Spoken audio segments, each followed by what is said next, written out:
এই যে বারুইপুরে আজকে এলেন এবং এই জগদ্ধাত্রী পুজো উদ্বোধন মানে বারুইপুরে কি বলবেন?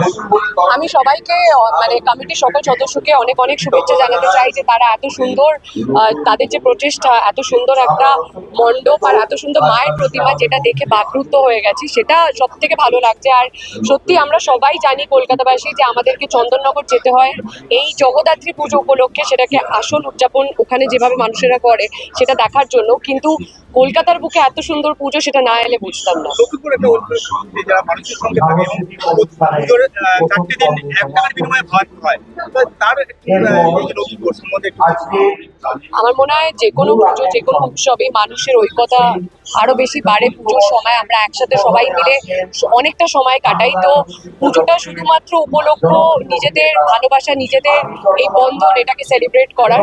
তো এটা খুবই ভালো যেটা আপনি বললেন যে একসাথে একই থালায় খাচ্ছে সবাই মিলে।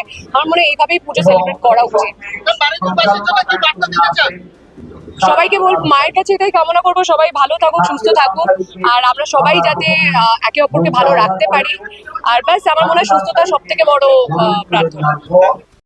इस वीडियो को लाइक करें, हमारे चैनल को सब्सक्राइब करें और बेल आइकन जरूर प्रेस करें